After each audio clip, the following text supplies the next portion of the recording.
Black pawns are coming this way. White has an extra rook. What is the winning move for white or the plan? Your time starts now.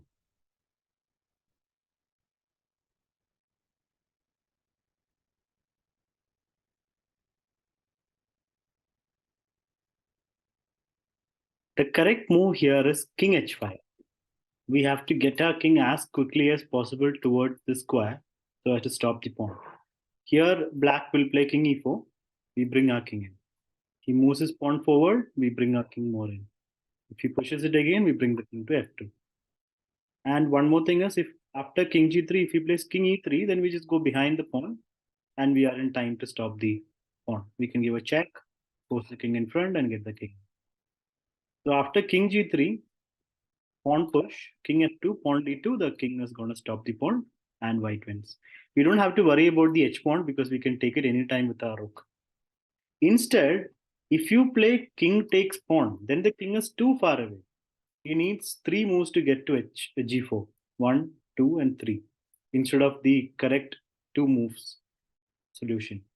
So here, black will play king e4, and by the time you get in, the pawn will already be close to promoting, and it's a draw. You can play rook here, but then king e3 and draw.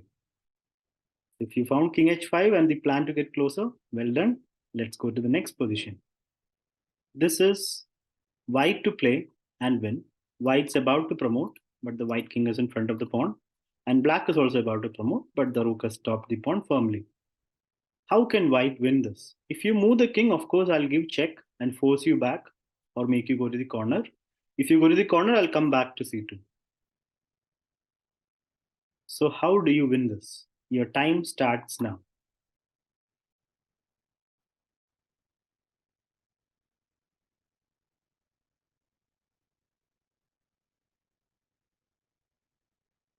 To win this, we play king b8. Black will play the rook check because what else can black do? We go to a8. Now he will again have to go to c2 to stop our pawn. Then we give a check. The king has, if king goes to the b file, then white hides behind the king and white wins. So black king will go to a5. Then we get our king in. Rook gives a check. We go to a7. He goes back. Check. We are slowly pushing the king far and far away. We give a check. He moves back. We get to b6. Check. And king a5. Rook comes back. We again attack the king. King goes back. So what was the point of pushing the king all the way here? Point is now we play rook takes pawn. And it's a pin. So rook has to take or king has to move. And then we promote. If you can win with the queen against a rook, you win this. This is white to play and win.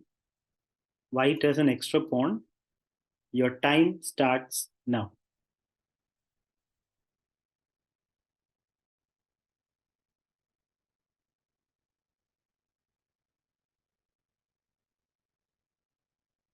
The winning move was rook d8, king takes, and then we push the pawn. Instead of rook d8, if you directly push the pawn, then the king comes to c6 and we lose the pawn. We can't move the rook. So rook d8, king takes, pawn push. Black cannot really stop this pawn, but black can try this line. He can play rook b4. Point being, king takes, he plays c5. Now white should be very careful. You should not take because king c7 and it's only a draw. This is going to be a draw because you will have an extra pawn, but that's a corner pawn. That's a rook's pawn. And you can't win this. So instead of taking the pawn after c5, we should just play king b5.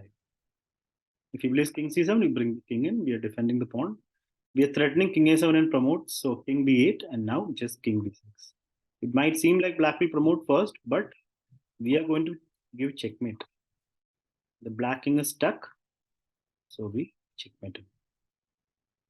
How can I finish a Rook Endgame study video without showing you the Saavedra position? White to play. White plays c7. And now, how can black stop this pawn? There doesn't seem to be any way to stop the pawn. But black gives a check. Now, if you go to b7, rook d7 is a draw. And if you come to c5, rook d1 is also a draw. If you promote, you lose the game.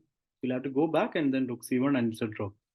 Which means white needs to figure out a way to cross to the c file without allowing rook d1. So white plays king b5. Rook cannot stop the pawn still, so rook d5, king moves, check, king moves, check, and now we cross. Again, black has no good way to stop the pawn, right?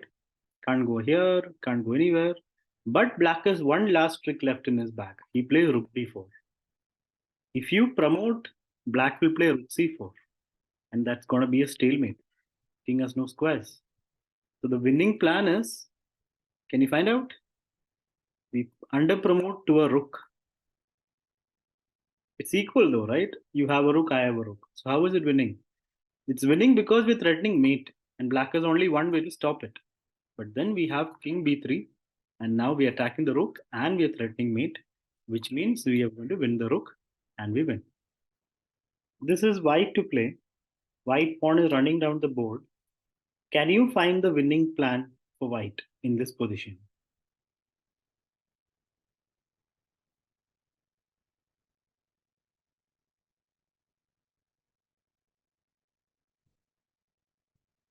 White would just push the pawn. Now black has just two ways to stop our pawn. One is rook g1, the other is rook h4. Let's consider rook h4 first. If rook h4, if you push the pawn, then rook h8 and the pawn can't promote. That will only be equal. Which is why we need to play rook d8. A very nice interference. Now king must take because otherwise pawn promotes and anyway the pawn will push. Black has no rook h8 to stop the pawn. Rook h8 would just lose the rook. So this wins because of the in between rook d8. Now after a6, what if he went to g1? Then we just push the pawn, and when he comes behind our pawn, we have rook a3. The point being, if pawn takes, we just promote. And if pawn takes, we can just win the pawn and we win the game. And one more thing is, if pawn a2, then we just play king c2. And now, once the rook moves, pawn goes. And if the rook doesn't move, then b3 and we pick up the pawn after forcing the rook away.